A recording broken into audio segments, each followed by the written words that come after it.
avoid the show. That's my distribution method. You can't avoid us. The station you can't avoid. Oh man, Nick, I ought to ask you about slogans for radio stations, and if there are any that are particularly striking or particularly good that you like. When I lived in Kentucky, I really enjoyed listening to WHAS, 840 AM, and back when I listened to them, they had a top of the hour just before the news ID, and it went something like, or maybe it was just a slogan, not an ID, but they said, "The news you need to know from the station you know you need depend on WHAS Louisville." Oh, that's a good one. I always thought it was a clever turn of phrase. The news you need to know from the station you know you need depend on. That just said everything in a very few words.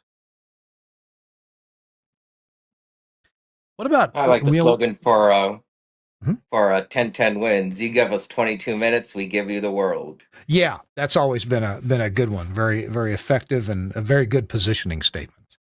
Oh, okay. Well, I got my commute's 22 minutes. Okay. I'll give you 22 minutes with your commercials. Mm-hmm. We might also think about some of the best radio contests that you've heard. Back when I lived in Cleveland, Mississippi, we really had to be creative, and we had a very creative morning show on our country station.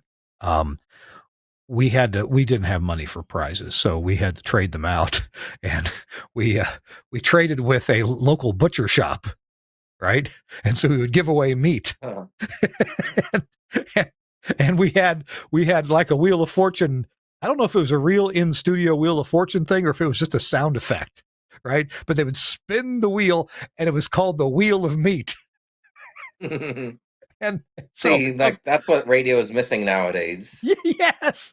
And okay, so someone in Kentucky might not care about winning tickets to the iHeartRadio Music Festival in September.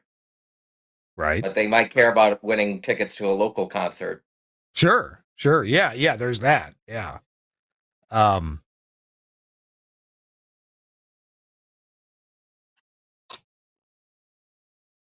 Right. Which may or may not be convenient for you to utilize your prize. Yeah. Are we streaming yet, Suncast? Oh, okay. Cool. Yes, there we are. Okay, we will like and share now. And we will share this off to a group, the Broadcasting Club. And let me see if I can tag you on there, Nick. Yep, there you are. And one more place. And we got about a minute before the top of the hour. Of course, we're not stuck to a network clock. Oh. And we're going to share this to the TWiRT page. Do that real quick. This is weird. Every time Facebook has something goofy.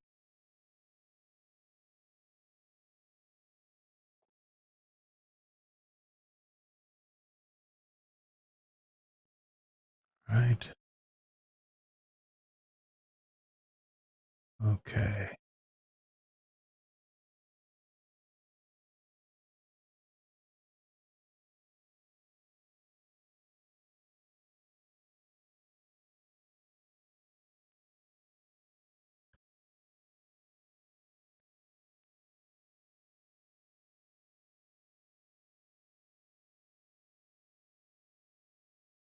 Almost done with that. Let's go double check the Facebook posting, because I got a feeling that every time I post to the TWiRT page, Facebook behaves differently. I swear, every single time. Let's see. Yeah, it got posted twice. Thought it did. Let's move one of them to the trash so we have just one post. There we go. Good.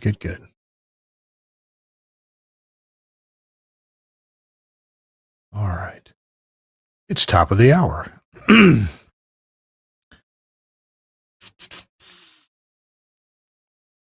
We'll find this page again. Okay.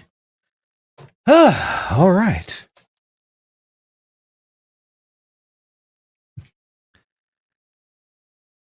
Let me take a drink of refreshment here. This is a mixture of Rockstar and vermouth because I had a little bit of vermouth left over from lunch. I think they said that there was a joke. Boy, it must have been 25 years ago.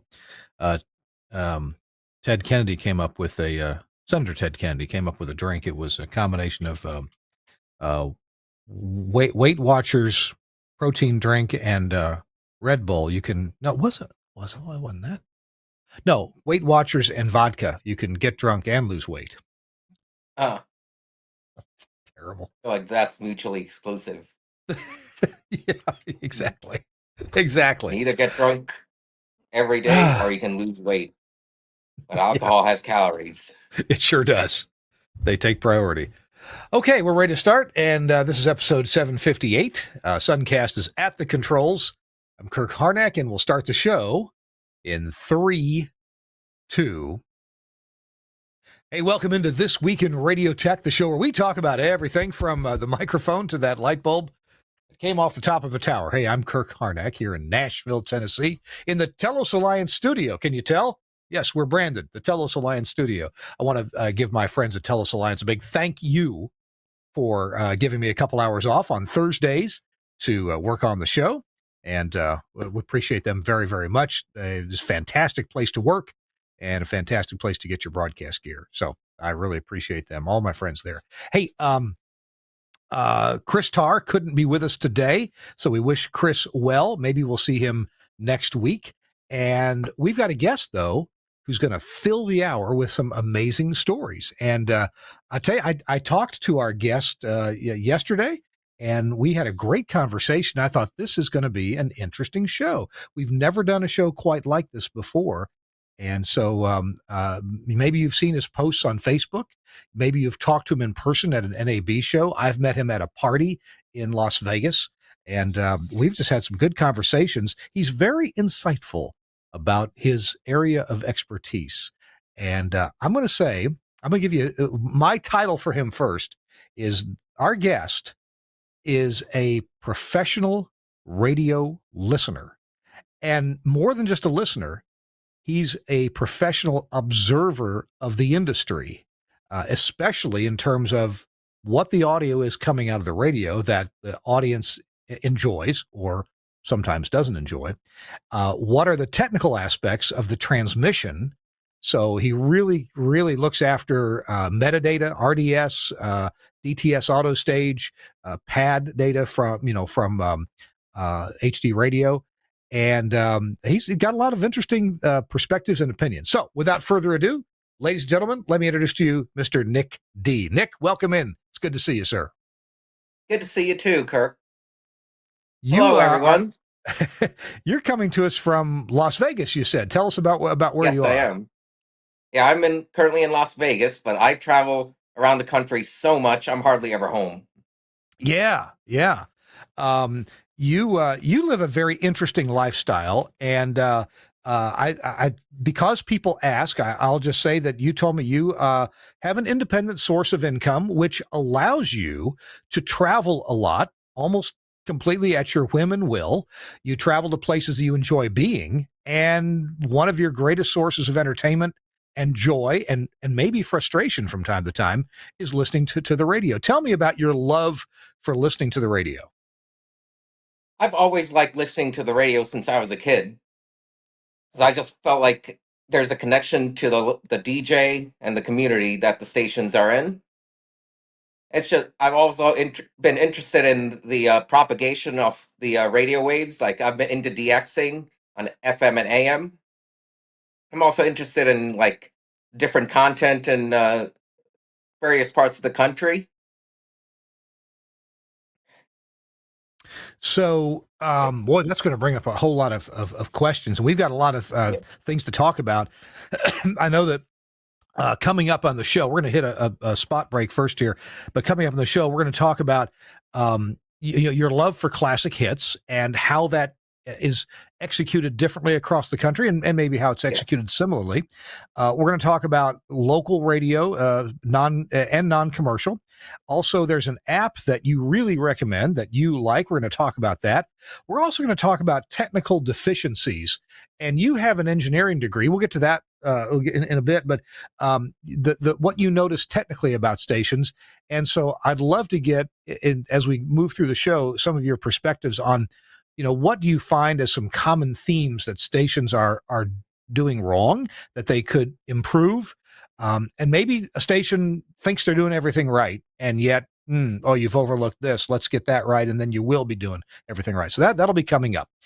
Nick D is our guest. Again, professional radio listener and observer of both formats, execution, and the technical aspects of transmission. Plus, we'll talk about DXing and interference and what he notices a lot about interference these days. Our show is brought to you by our friends at AIR, AIIR.com.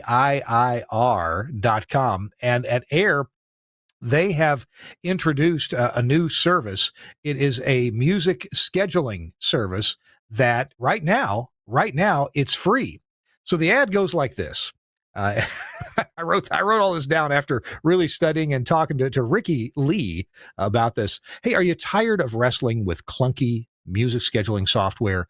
Well, you can meet AIR's music scheduler. It's powerful scheduling, and it's simplified, and it's in your browser. Now, that means you can schedule music or correct music logs or whatever you need to do with music logs, do it from anywhere.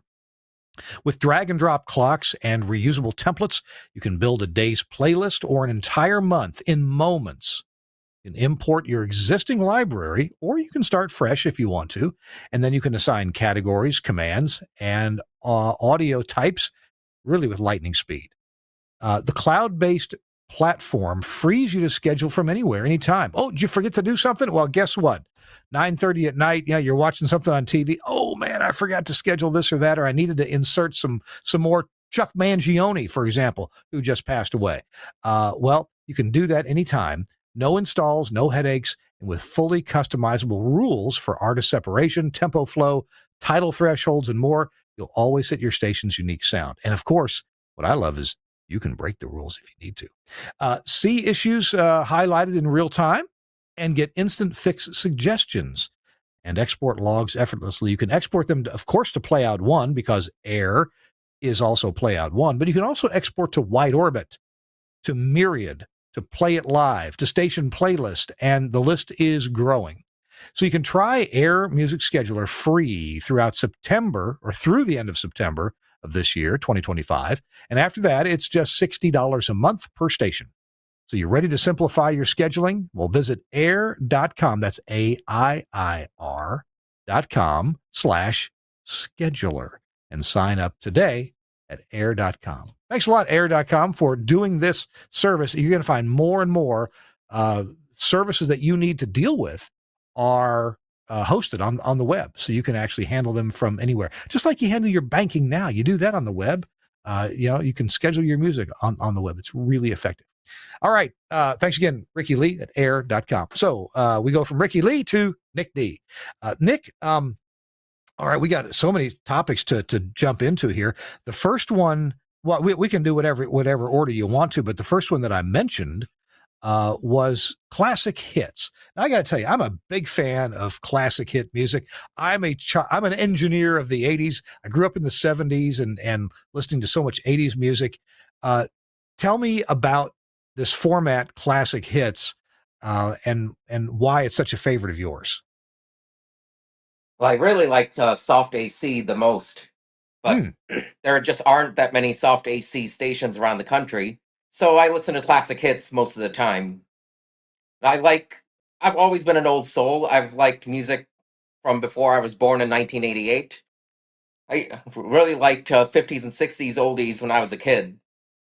So that's moved on to classic hits from the 70s, 80s, maybe some early 90s. And I like that classic hits formats around the country are mainly centered in the 80s, with the exceptions of a few that are based in the 90s with a lot of 2000s. Ah, That I don't like as much. I feel like that's a completely different format.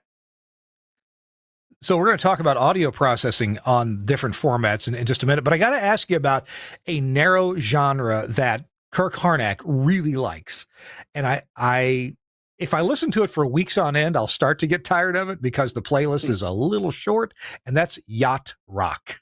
Now, tell me Yes. your thoughts on yacht rock, and is it a subset of something else or is it its own thing? And I know that if I listen to a classic hit station, not everything is yacht rock. So, tell me your thoughts about that. I like yacht rock. I think it's a subset of soft AC. Hmm. It's like relaxing music, and I think it's a bit narrow though. It's like Yeah. soft AC can be a lot more varied.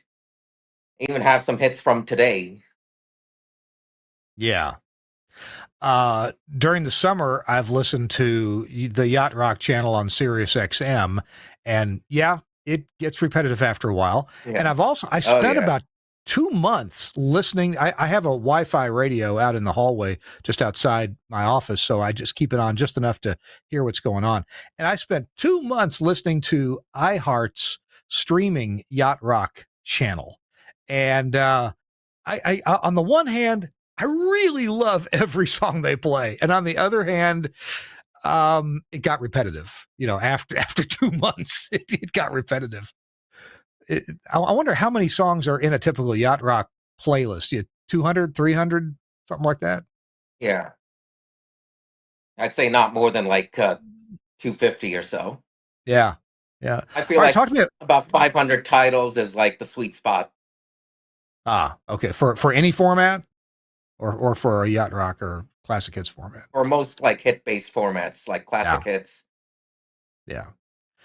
All right, talk to me about. We're going to talk several times, I'm sure, about audio processing. But you really listen for audio processing. I know you have stations that you listen to because you like the processing. Tell me about the processing you hear on many classic hit stations, and are there any call letters, any stations across the country that stand out as something that you think these guys they've dialed it in right? What do you think? I really like the audio processing of a few stations around the country, and it makes me want to listen to them more so than to a competitor because they just sound so distinct, so unique, and brings the music to life. I like fast, aggressive processing, even like reverb, but we don't hear that much around the country anymore. My favorite station for audio processing and also for its wide variety of classic hits is a non commercial station out of the Dallas area, 88.5 KEOM out in Mesquite, Texas. Oh, okay. I like KEOM. that. You'll. Mhm, mhm. Yes, they play so many songs from like the 70s and 80s that other stations do not play. Like, where else are you going to hear Donny Osmond in regular rotation? Right, right. Yeah. And there's some Donny Osmond songs I wouldn't tune away from. Sure. Yeah. And another station I like for its audio processing is 94.9 KCMO in Kansas City, Missouri, and Ah, Wibbage 94.3 out in South Jersey in the Atlantic City area. Those, I believe, have Omnia 11s, and they really know how to crank it to the max. I think that there are formats and settings for any of the top brand of processors that can sound uh, exciting and good. You just mentioned the Omnia 11, and I know I work for the company. I get that, but when I, the company provided me an Omnia 11 quite a few years ago, and it sounded as expected. This was before the Cornelius School's GeForce. And when GeForce was introduced, of course, I installed that software in the Omnia 11, and I had it sitting right here in this rack. And I listened to a number of songs that I was very familiar with, every tinkle, every cymbal hit, everything. And with Omnia 11, with Cornelius's GeForce in there, I just sat here in this chair with my mouth wide open going, oh my God, that's the way that song should sound. That's what I've always wanted to hear in my head. Do you, Nick, do you hear stations, maybe you just mentioned them, that sound, oh my God, that's the way that's supposed to sound? Yes, those stations I just mentioned, and a few more. Give me again the Now, call letters. outside the classic hits format, there's a Uh-huh. few stations I like for their audio processing. I also like classic hip hop, like from the 90s and 2000s. And my favorite is G96.7 in Gulfport, Mississippi. Love their audio processing. I like that they pitch up the music a little bit, make it sound like they used to sound on CHR 20, 30 years ago. Oh, and that's kind of a classic hip hop station. Yeah. Well, and actually, that brings me to a question I was going to ask you. Um, I can't say I'm a fan of hip hop. I like R&B, but hip hop is not my thing. But a few years You're ago, outside the I was demographic. yes, I am. Uh, It's all a few years good. ago, I was driving through Memphis, and I had a new FM HD radio in my car, and I noticed that 97. What is that in Memphis? I'm drawing a blank now. It's 97.7 uh yeah, it wasn't Memphis. KJMS. It was I'm drawing a was the blank too. it was the big hip hop station in Memphis. Um and and I tuned into it, and I thought, you know, I'm just not a fan of this music, but I love the way it sounds. And by sounds, I mean I love the way the processing makes it sound. It sounded so freaking good. And then my I radio, will of have to course, check that out. blended over to HD1, and it sounded amazing on the HD1. I thought I could listen to this, even though, I'm not familiar with the artists, but I could listen to this because it just sounds, it tickled that thing in your ear and your brain where you go, yeah, I like the way this sounds. Yes, it's subliminal. And like that's what I look for. Like there's some stations and formats I don't like, but I like their audio processing so I can stand listening to them. I will have to check out that station you just mentioned whenever I go through Memphis. Good golly, I'll look it up during a spot break or something. I can't believe it. They have an AM, and oh gosh, hang on, I'm gonna look it up now. I wish I remembered this station. People in the audience, I'm sure, are saying, "Kirk, it's this." Hang on, I'll find it just a second here. WHRK, WHRK 97.1, and 97.1. yeah, I'm thinking WHRK probably features a jock by the name of Bobby OJ. Bobby OJ. You know what? I was at the HRK studios years ago, and I met what's the name of the guy who sang the Funky Chicken? Rufus I don't Thomas. know. Yeah, Rufus Thomas. I met Rufus Thomas in person at WHRK. Oh my gosh, that was probably 35 years ago. Oh well. Hey, okay. So, tell me what's another format that you really like, and you seek out to listen to how it sounds.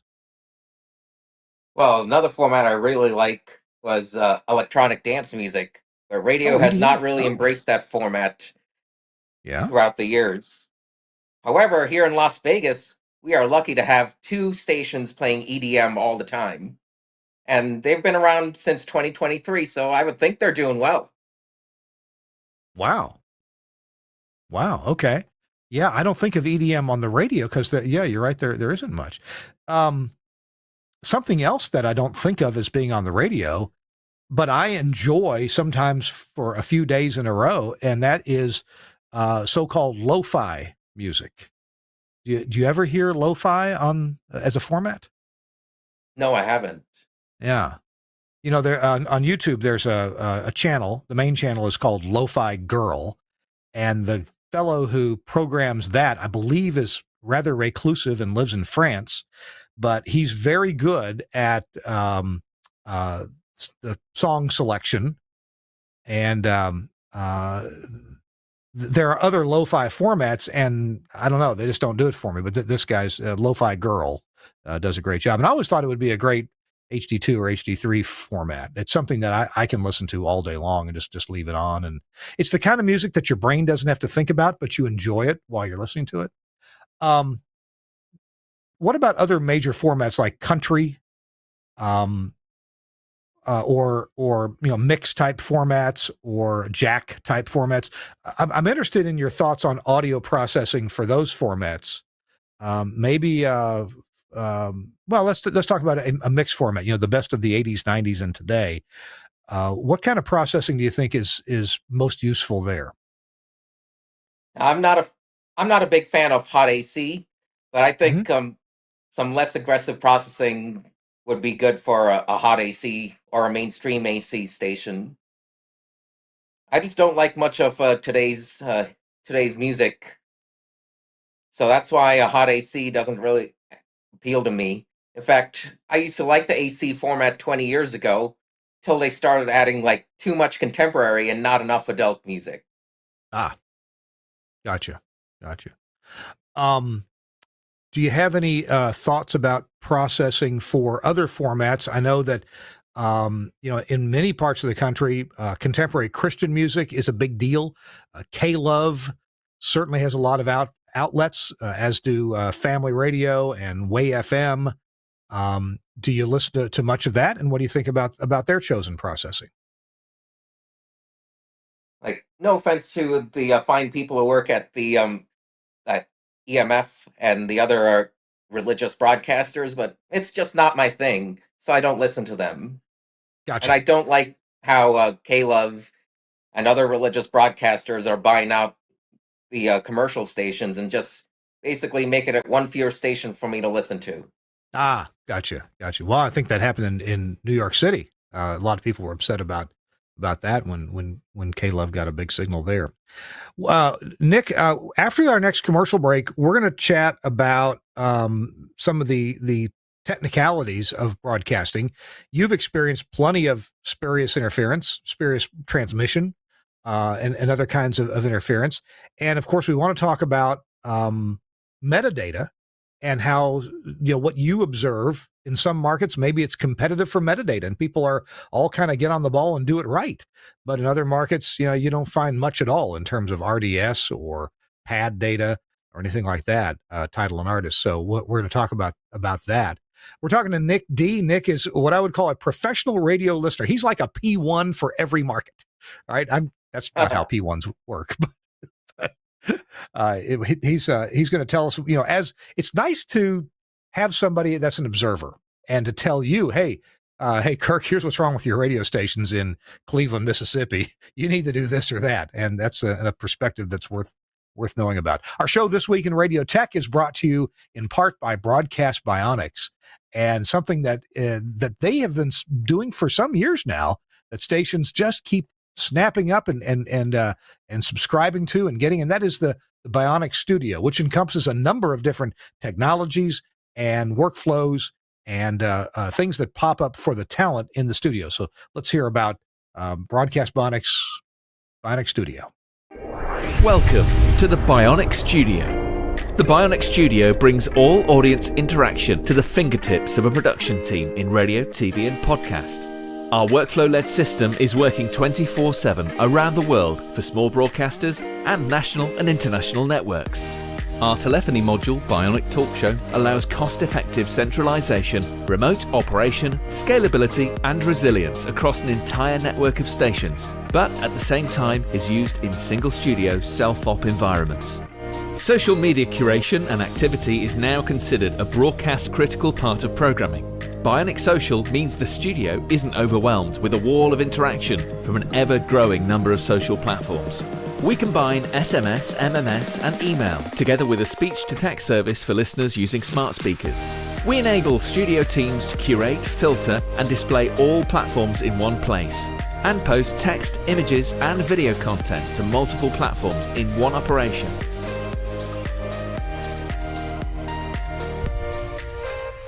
Effortless collection of video content with Bionic Director has helped position some of the world's most successful stations as leaders in viral content, generating appointments to listen and free marketing via retweets and shares. Bionic Contest enables end-to-end tracking of on-air competitions, live reads, and prizes. These could be on-air contests, automated SMS entry, or online.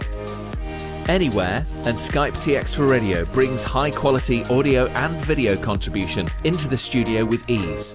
No need for dedicated PCs to run different applications. Everything is controlled within the Bionic Studio UI, and incoming connections are visible to users along with all other platforms.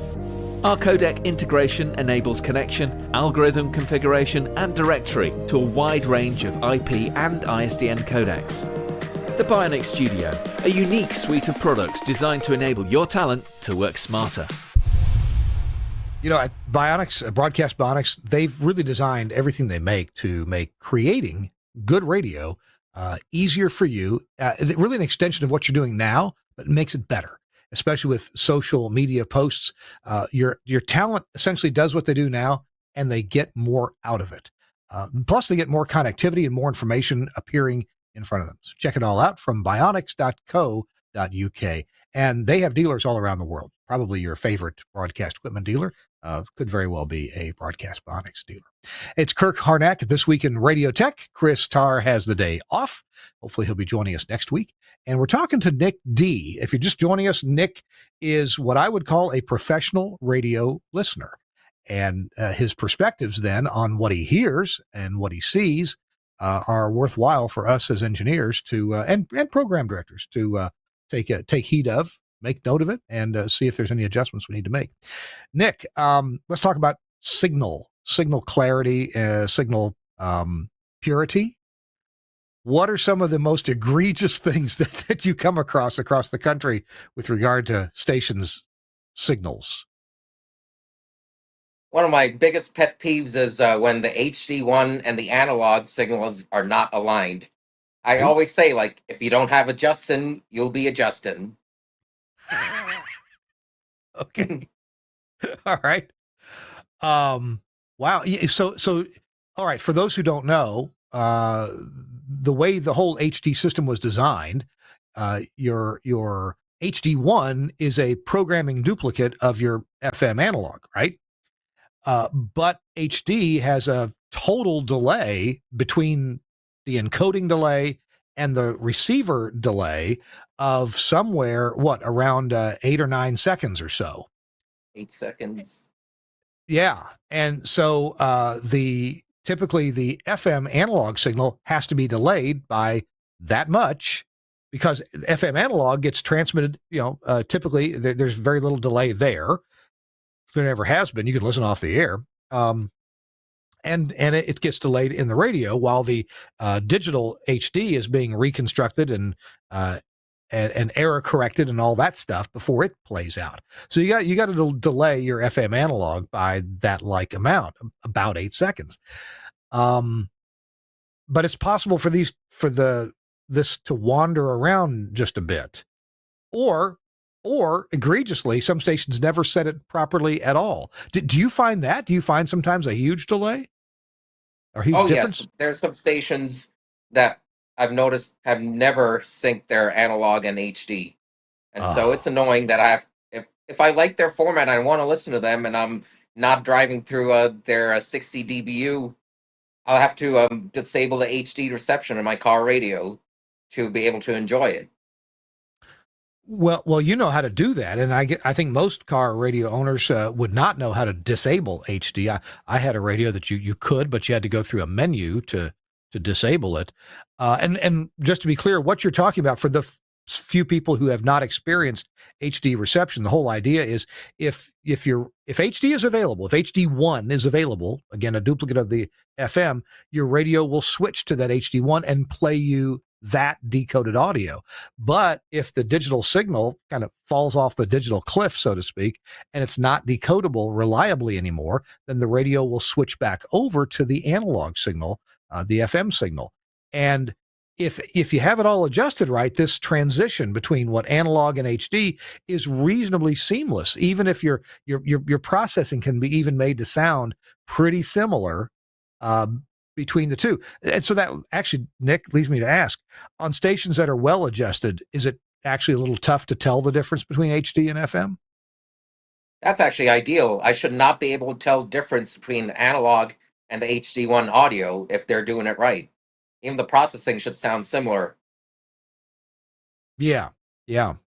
And that's why manufacturers like Omnia, Orban, and others, they make FM processors that have an HD section, but the texture, the part that's manipulating the audio as far as its texture, is common. And then the audio splits to the FM section for the FM things and the HD section for a different kind of limiting, so that they both kind of sound like they're processed similarly, even though the final output is a little different, one for each transmission media. Wow.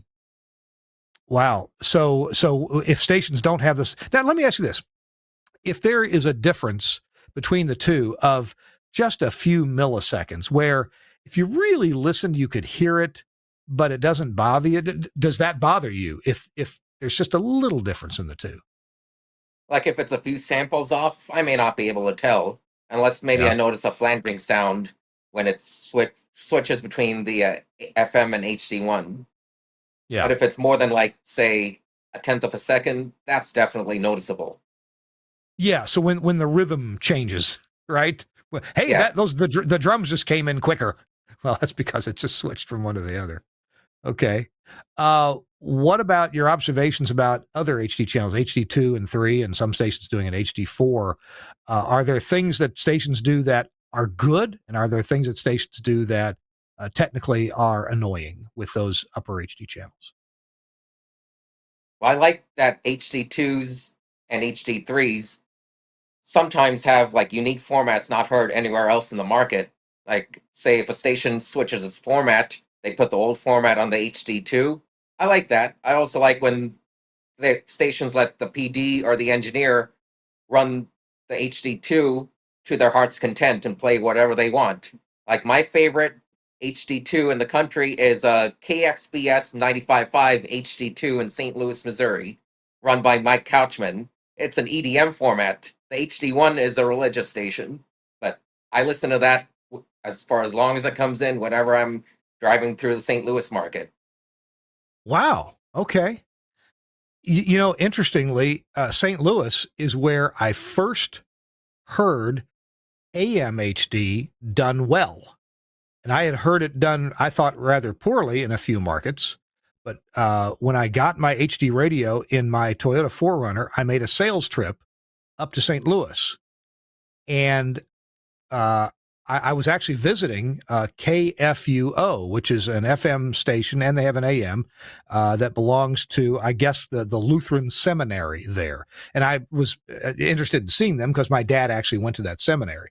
But when I was listening to them, the AM, it flipped over to the AM HD. And actually, I was on the phone in my car at the time, and I thought that I was listening to their FM because the AM HD, it was a talk format. So I wasn't listening for, great separation and a fine placement of instruments. But I stopped the car and I thought, when did I tune this to their FM? And then I realized, Oh, it's their AMHD. How about that? Have you ever heard AMHD that sounded good? oh yes. My favorite AMHD in terms of the audio quality is 820 WWFD, The Gamut, out in suburban Washington, D.C. And Oh that, I yeah. believe, was the first experimental AMHD, full HD in the country. And that's how I think it should sound like. I couldn't even tell the difference between the AM and its former translator. It was just that good. Yeah. Yeah. We've interviewed them about that station. Of Dave course, Tolaris. yeah. But now aren't they on the gamut? I thought they weren't transmitting any analog. It was all HD. Yes, it is full HD. Okay. Yes, it is full HD. Okay. All right. Well, now It one used to thing. have a translator and analog. Okay. Okay. Understood. Um. So, and hey, if you don't want to change topics, that's fine. But I do want to get to talking about metadata. So many Yes. stations. We were just talking about HD. I tune into so many HD stations that on the metadata tag on my radio, it says asterisk HD radio asterisk. And this is the default from, some of the importer exporter software. And I'm thinking, Jiminy Christmas, can't we at least put the call letters there? Until you figure out how to do the dynamic pad data. Tell me your experience of what you see on HD stations. Are you seeing them doing it right? Or are you seeing a lot of them not paying attention? Most of them put the call letters as the HC pad. Some of them put the slogan, and then there's very few around the country that just haven't done anything. It just says HD FM. Yeah. I like it when they have the title and artist also displaying. Now, what really irks me is when they sell that space to advertisers, usually injury lawyers. Like, I want to know what I'm listening to if I hear a song that I like. I don't want to see another commercial. And it also baffles me when they put the same commercial, like for an injury lawyer, and then over the air, they run a spot for a competing lawyer. Like, that does not make sense. No, it doesn't. That's pretty bad traffic control there. So I've only set up a couple of stations with pad data, and I think they call it something. I think they've changed the name of that. I mean, they call it PSD now. But anyway, I'm going to keep calling it PAD, Program Associated Data. Um, and I was always told that it was difficult to set up PAD on HD. That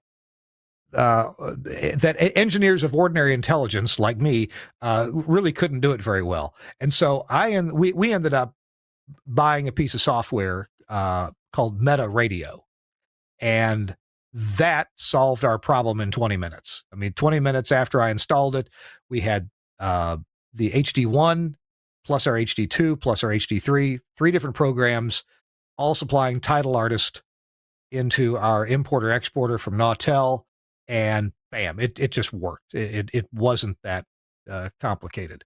So I can highly recommend it. Don't try to solve this problem yourself. Get a third party piece of software that intermediates this and easily accepts your title artist information from your automation system, and then easily properly puts that into your importer exporter. Nick, do you have any experience with this kind of software or stations that are using it? I do not, but I've used the RDS encoder and Magic Sure. RDS. I've set those up for some LPFMs around the country. It seems pretty simple. I also, speaking of RDS, I like when stations use the RT field for the title and artist, and the PS field for their slogan. Now, remind me, PS, is that the little 8-character field? Yes. Okay. And So RT is the bigger field, and well, PG is the format name. Well, that's exactly what we do on all of our stations. We have about 19 FM stations, Larry Fuss's stations in Mississippi, Arkansas, Hawaii, and American Samoa.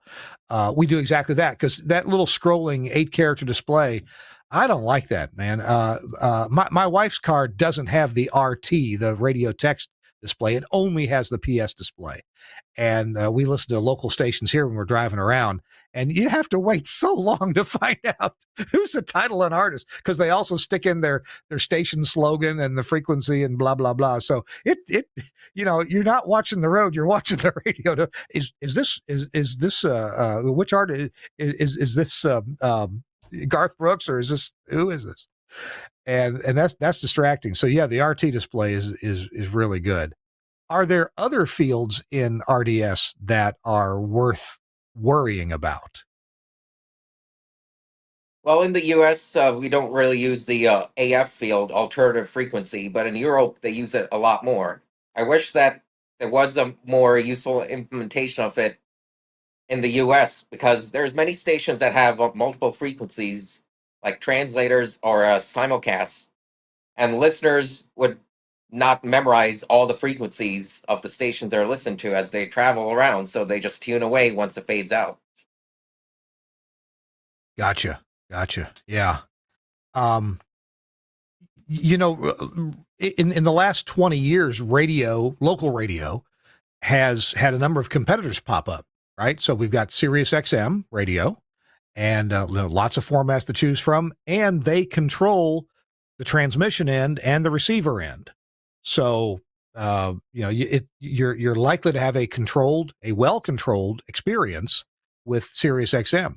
And then if you're somebody who listens to Spotify or other music services in your car, you may very well have a display because you've got CarPlay or the Android equivalent that's giving you title artist plus album art.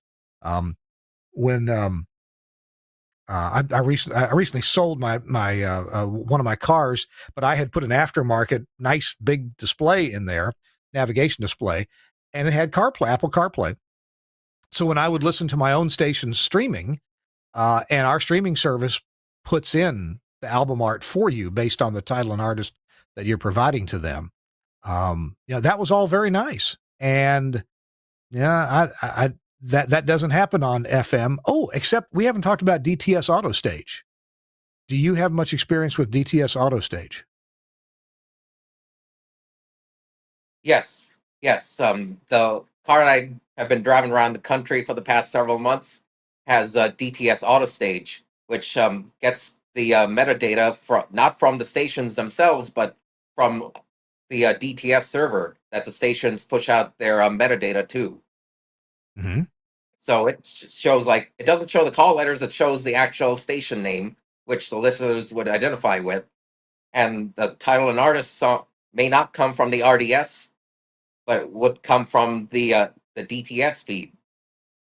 And it also has a station list where I could list the formats and the slogans and even the logos of each station that the car radio picks up. However, there's a few faults to it, and I wish that DTS would respond to listener complaints about like incorrect station data. Mm-hmm. And also, when there's abnormal propagation like eSkip or Tropo, it does not get the PI code from the station, but instead it uses what's stored in the database. So it might show the wrong station's information when I'm listening to another station like over 100 miles away. Yeah. So and I had not experienced DTS Auto Stage until we bought our stations in Hawaii, and we bought a station car, and the station car came with a nice stereo, and we bought it because it came with HD, but it also came with DTS Auto Stage. And frankly, all of us in the station were a little scratching our head, like, what is this? Where's it getting the wrong call letter information, but the right artists? And then we kind of figured it out, and then we realized, oh yeah, somehow we are sending information to DTS Auto Stage, and we had the same problem too. It took literally weeks of trying to contact the people at Xperi to get our information corrected. But once we did, it's correct. Something that amazed me was the fact that this little bit of data that's going with back and forth in and out of the car, it's based on cellular technology, and it's I wouldn't say it's free, but it's included at least for the first year or two or whatever of your ownership of the car. And then at some point you do get an email that says, hey, if you'd like to consider, if you'd like to continue these services, whatever they are, mapping or live traffic or that kind of thing, you'll need to pay us. And what have you noticed in financially speaking with your car? Now, I permanently rent cars and I switch out vehicles like about 3, 4 times a year just because I drive about 10,000 miles a month. So I was lucky that the last car I had DTS Auto Stage, and I was able to pretty much test it more than their own engineers did, driving it all over the country and noticing things about it. Yeah. On DTS Auto Stage, do you get album art, or is it just title and artist and station art? Yes, it shows album art, and the Ah, stations don't even need to transmit that data because it comes from like the DTS database. Like if they just transmit the titles and artists, it'll get the album art and then it'll push it to the car radios. And I think that's a neat feature, especially for stations that don't have HD with the artist experience. yeah, that's right. That so if you're some of your listeners have DTS Auto Stage, they can experience have a higher level of experience even if you're not transmitting HD. So that's kind of a cool thing. All right. All right. We've talked about metadata, and we haven't talked much about streaming or about the RF interference that we keep saying. I keep saying we're going to talk about, but we got to take a quick spot break here. We got to hear from one of our sponsors. And by the way, I'm talking to Nick D. Nick is what you'd call a professional radio listener. Nick drives all over the country, has 10,000 miles a month. Holy shamoly, and listens to stations all over the place, taking note of their format, how fun they are to listen to, local contesting, local information, and some technical aspects as well. Nick is a degreed engineer, so he gets the technical aspects of it. I'm Kirk Harnack on This Week in Radio Tech, and our show is brought to you in part by our friends at Henry Engineering. Henry Engineering, and I know they make a number of different products, but I'm going to talk about this one again because I'm such a fan. I have bought now a total of about 6 of these back UPS units. And I know it seems like a simple idea, and some people think, well, I could build one of those. Well, yeah, you could. But why would you when everything you need is in this one? And it just works. It works well. It's got well, here's what it does. Many times you've got equipment in a rack, and this equipment only has one power supply. Now, I've got racks where I've got servers that have 2 power supplies, and I've got a few other pieces of equipment that have 2 power supplies. But I've also have some critical gear that only has one power input, one power supply. And I don't want that to go off. And of course, they're plugged into a power strip that's powered by a UPS, but there's times when the UPS fails or you got to change the batteries on the UPS. And so I think I've had stations taken off the air almost as often by a problem with the UPS as I have with the power actually going out at the station or at the transmitter site. So the back UPS just takes 2 power inputs. You plug the output of your UPS into one of the inputs on the back UPS, and you plug the other input on the back UPS into just normal, 120 volt power from the power company before the UPS. So you've got 2 power inputs coming into it. Now, normally the back UPS will supply output power because it's got a duplex 120 volt jack on, plug on the back of it. Normally you provide power out that, and it'll come from the UPS. But if the UPS fails, or if it gets wonky, if it chatters, if it goes up and down, if it becomes unreliable, the back UPS will switch to the commercial power. And it has a delay on the return back to the UPS power until the UPS power output is stable. So if you got to change batteries or do a battery test, some of these UPSs do a battery test, and it takes the UPS offline. Well, that's no good for staying on the air. So the back UPS will absolutely help you out in these situations. It'll make you reliable. It certainly has helped our stations. I've had to change batteries. I've had to do battery tests. I've had to do some replugging maintenance on the things that are hooked up to the UPS, and the back UPS has saved my bacon. We didn't have to go off the air at all. It's been great. And I just buy one of these for each rack. The back UPS handles 15 amps of current at 120 some volts, and off you go. I just love the thing. Check it out. And the place to get it is from Broadcasters General Store. Why? Well, because they have great prices and really nice people to deal with. The website, bgs.cc, bgs.cc, or you can call them like I do at 352-622-7700 for Broadcasters General Store. Couple people making a big difference for us broadcasters. BGS, Broadcast General Store, and Henry Engineering. Thanks, Hank Landsberg, for doing what you do for broadcasters. All right, I'm Kirk Harnack. It's This Week in Radio Tech. Chris Tarr has the day off. We're talking to a professional radio listener. Don't try this at home. It's for professionals only. Nick D. Nick is in his Las Vegas office, and I'm sure he's going to head out on the. When are you heading back out on the road again, Nick? Tomorrow. Oh, okay. Well, I should have expected that. Yep. Um, Heading to the Windy City. oh, Chicago. Yeah, heading to the Windy City, Chicago. What stations do you like to listen to there? Over there, of course, 87.7 Me TV FM. Oh, The Soft okay. AC Franken FM there.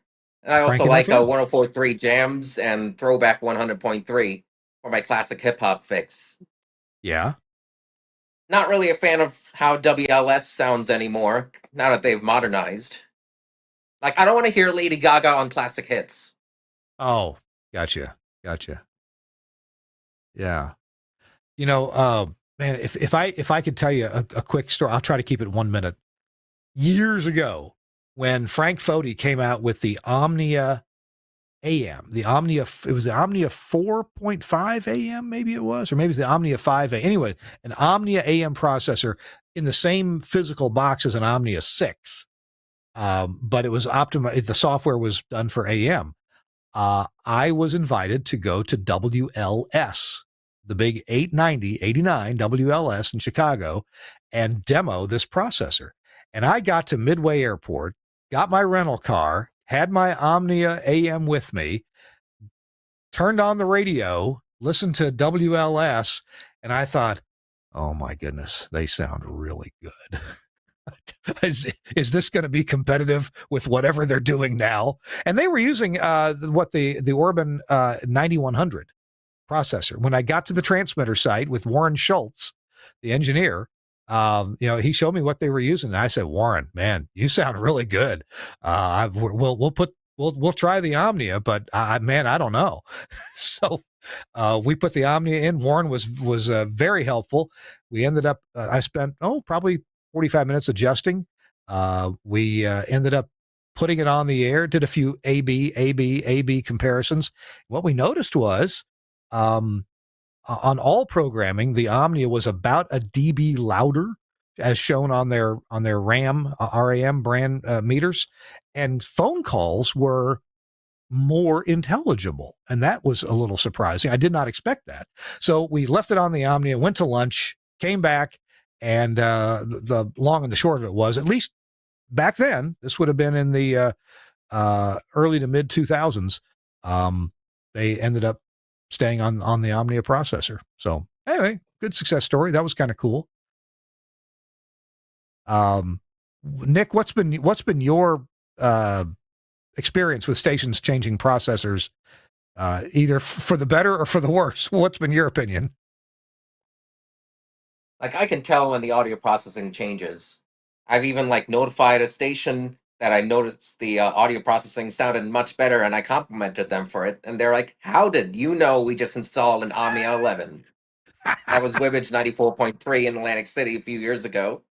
Uh-huh. So, I can tell when the audio processing changes, and I'm sure other listeners could subliminally notice it, but they may not know why it sounds different.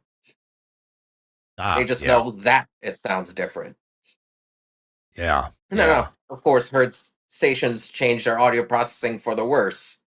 And I'm not really a complainer, so I'm not gonna criticize their work, because what sounds worse to me might sound better to their engineer or PD or whoever set it up. But just keep in mind that the listeners notice changes in the audio. Right. Let's talk about RF. When we were setting up our show the other day, you mentioned that you heard a number of stations, more than you'd like to hear, that seemed to have spurious transmissions, things that just didn't sound legal because they may have been interfering with others. What have been a couple of your more egregious experiences with stations operating maybe out of bounds? I know I've heard stuff going wrong on stations, they transmit spurs 200, 400 kilohertz away from their main frequency, or even on a completely different frequency, or intermod between two stations at the same transmitter site. And when I complain about those on engineering groups, and I say that I've noticed that in my travels, they're quick to dismiss me saying that it's my car radio. So therefore, I look at it on a spectrum analyzer, and I can see quite a distance from the transmitter site that there is indeed a spurious transmission on a frequency they're not supposed to be on. So I would think that's conclusive evidence that there's a problem and it needs to be fixed. Yep. Yep. And it is always, even with a spectrum analyzer, it's easy to, many spectrum analyzers, it's easy to overload and create spurious stuff within the spectrum analyzer itself. But if you're far away and you've got to crank up the gain just to get a meaningful signal on the spectrum analyzer, probably it's not being overloaded. And it really, Yes. at least it's worthwhile to check out more and more definitively. And I will say that as an engineer, sometimes it's difficult to get an accurate reading from a spectrum analyzer that you can be confident in. But there are techniques to get this done. There are pads available. You can go in and you can use an antenna that's padded way down. So there's things you can do. And your location is important too. But if you're seeing it on a spectrum analyzer that you're carrying with you, which is kind of impressive, that and Yeah, miles I from the do. transmitter site, yeah, you're seeing this, and yeah, it's easy to dismiss. I've dismissed. I've done engineering work in West Tennessee for two stations, and one of them had a spur, had an intermod from their AM that was interfering with another one of my customers, and I heard I may have dismissed it the first time. Then I had to take it seriously. I had to, maybe that's possible, and I did some math. Oh yeah, that if that co-located AM got into the FM exciter, it could create a spur that is really close to the complaining radio station on FM. Sure enough, it was, and it took a lot of grounding because they were co-located. It took a lot of creative grounding to completely get the AM out of the FM, causing intermod. So, yeah. And I've noticed that for an AM and translator in Kansas on 1190 and the translators on 102.9, and I've heard intermod products plus and minus 1.19 megahertz from 102.9 and confirmed that on the spectrum analyzer. So it was the AM getting into the FM exciter and then being amplified. Realize also that sometimes intermod is simply caused passively by a dissimilar metal connection. And I bring this up because in Memphis, one of the FMs is a grandfathered superpower FM. So I don't remember if it's horizontal or vertical, but one of the planes of transmission, it's 300,000 watts. And it's WMC FM. The air route traffic control center in Memphis, Memphis Center, if you will, or the Memphis airport would sometimes complain, "Hey, you guys are coming in on our aviation radios." And it turned out that the problem, the several times they complained, the problem was never WMC FM. It was always a rusted, dissimilar metal connection that was acting like a diode, a nonlinear junction that was, and it was in the, close enough field, a mile or two away from the FM station to cause that. And on their aviation radios, which are pretty narrow and pretty sensitive, right? They got to talk to airplanes that are 100 miles away. So, it can be difficult to solve, but yeah, if somebody complains, you at least got to check it out. We don't have a whole lot of time left, but I want to talk about an app that you love, and I haven't downloaded it yet. Nick, tell us about the app that you like to listen to streaming with. Well, for streaming with, I like Infinite Tunes, but for just discovering over-the-air terrestrial stations, I like the Radioland app, which is developed by a DXer. It shows like the field strengths of FM stations in your area. Oh, okay. Using the Longley-Rice method, and also shows a map of the coverage area and the terrain profile between my location and the transmitter site. So it's really useful for DXing, and I can punch in the call letters and see exactly how far I am from the transmitter. Or I can look at all stations on the same frequency within 500 miles and then figure out which station is airing a country format on 103.7, for instance. And that helps me when DXing. This is amazing. You know what? I've had this app before and I forgot all about it. Shame on me.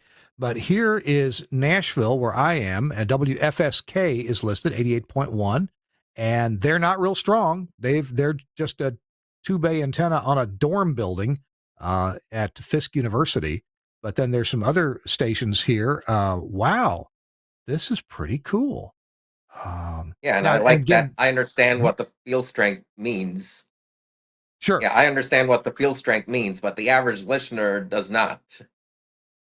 So Well, it's at least more it shows so you for the professionals. it shows you on a graph, green, yellow, red. So you get even if you don't know what you're doing, you can at least tell green is probably good, yellow's marginal, Yeah. and red is, well, good luck with that. Uh, wow, this is great. Now this doesn't let you listen though. This just tells you what you can listen No. to, right? Yeah. It just lets you know like what's out there over the air. I like that Well, better than the DTS AutoStage interface. But then again, I have an engineering background. I understand it. I am so close to WSIX FM that the predicted field strength here is what was it? 112 dBu. I'm 2.38 Oh miles from the wow. transmitter site. Well, but what Yeah. the app? Well, you said it was Longley Rice, but I'm actually behind a Yes. ridge, so I don't know that if I would go, a quarter mile up the hill from my house, I'm sure I'd be just getting beat up with the signal. But where I am, I'm below a ridge, so it may or may not take that totally into account. Or it might be line of sight within like a few miles. That is such a great app, and you can even slide up and down the FM dial right here, or you can just Yep. scroll by frequency here. That's really so. That's Radio Land. Radio Land. I have it on an iPhone. Do you know if it's available for Android as well? Yes, it Okay. is. And then for listening to streams, you mentioned a different app. What was that? Yes, Infinite Tunes. Infinite Tune. OO Tunes. It's not run by like iHeart, Odyssey, or TuneIn. It's independent and it aggregates the streams from like every station, and the developer keeps it updated.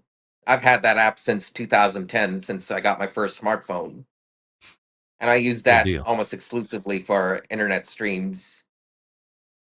We will put And a now, link to that. I'm sorry. Go ahead.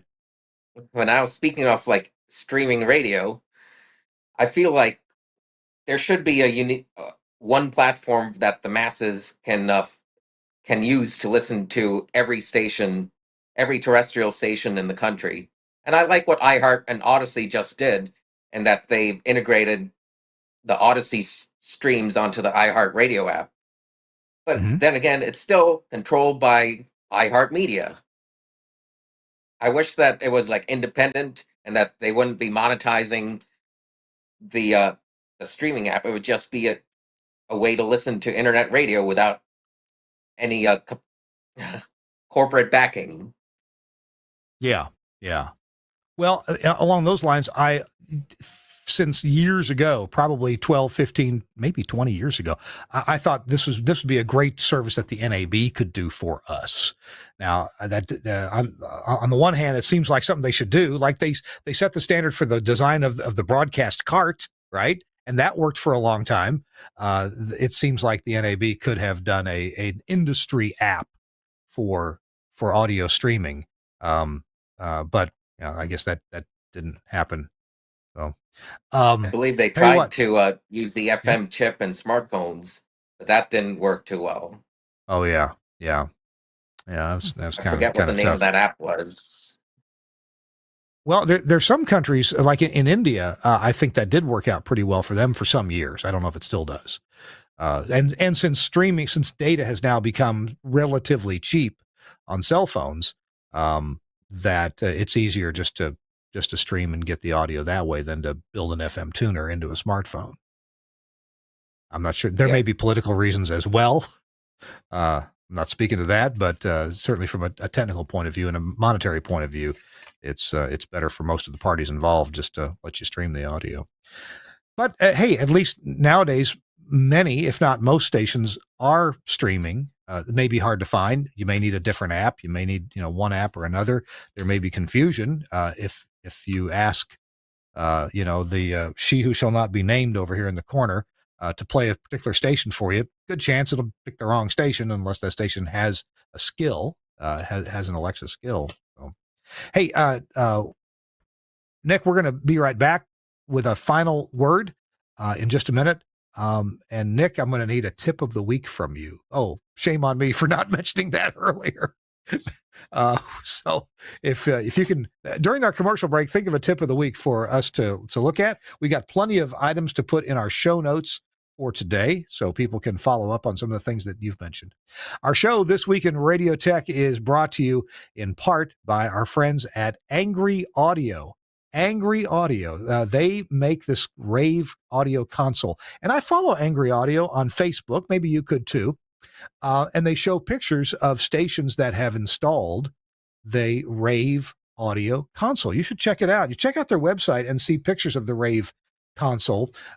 This is a small analog console. It's not AOIP. It is strictly analog, but it's built to the highest standards. And I mean that, highest standards. The inputs and outputs on the back are most of them are Studio Hub connectors, so they're RJ45s, balanced connectors. There's also XLR connectors for your mic inputs, so you can plug up to 4 mics into it. So the first 4 faders are mic level or line level switchable. And then it's got a fader for codec and a fader specifically for phones. So it produces mix minuses for those items.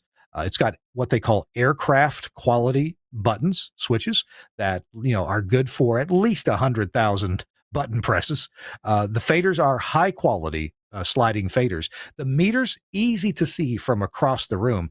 And if you look at this on your screen, you see the top of this thing, the nice bent metal. That is it is heavy duty. It feels like it's going to last a long time, because it will. This console was designed by Mike Dosh at Angry Audio. Mike designed consoles for PR&E. He designed consoles for Axia. And now he has designed this beautiful little analog console called the Rave console. Of course, it does things that other, cheap consoles may not do, like give you tally light for your on-air light, give you speaker muting for your speakers. It's got a great monitor section and a headphone section. And it's just check this thing out.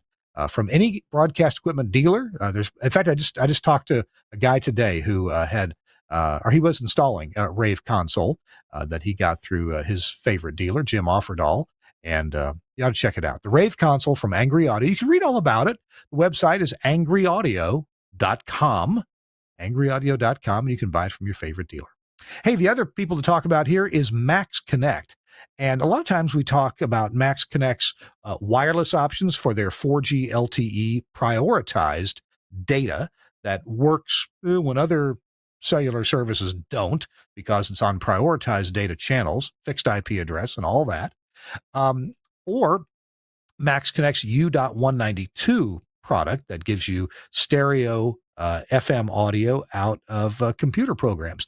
But what I also want to mention to you is what Max Connect can do for you from a technical perspective, from a technical help perspective. So a lot of times we busy engineers, we may have more projects than we can do, and we need somebody that we can trust to take care of, hey, I need a new remote control system installed at the transmitter site and hooked up correctly, and let me read it on my phone or at the studio. In other words, I need it done right, and I don't have time to do it. Or maybe technology has passed you by a bit and you don't have time to catch up on a particular project, like maybe you need a new studio built or a mic studio. Maybe you need a music performance space built. And hey, engineers, you don't have time to do it. You got other stuff you're working on. Maybe you need a transmitter installed and that's not your bag. Maybe you need a studio built and that's not your bag because you're a transmitter guy. Well, Max Connect has technical services, and they will travel. Now, they're mostly in the eastern U.S., but they will travel certainly to the western U.S., and they will build studios. They'll install transmitters. They'll install remote controls from something simple to something quite sophisticated. And they can really do it all. I have brought Max Connect in on a couple projects myself to bid on the project and to give guidance to the customer and to complete the project on the customer's timeline. So I highly recommend that if you need a little help, if you know a station that does, hey, maybe you're a contract engineer that already takes care of 20 radio stations, and you don't have time for that guy in West Undershirt, Arkansas, to do his new studio or replace his transmitter. Call Max Connect. They will absolutely take care of you and make sure it's done right. The website, Max Connect. I know it's spelled funny. MAXXKONNECT for Max Connect. Josh Bone has a great cadre of engineers that do work under the Max Connect banner, and they will do good work for you. All right, let's see. It's just about time to go. Nick D has been our guest, professional radio listener. It's great to hear Nick's perspectives from the road, visiting all the towns that he does. 10,000 miles a month. Nick, do you have a tip of the week for us? What's something we can take away and maybe put to use? I feel like radio should focus on what the listeners want instead of assuming that the listeners want what they're providing.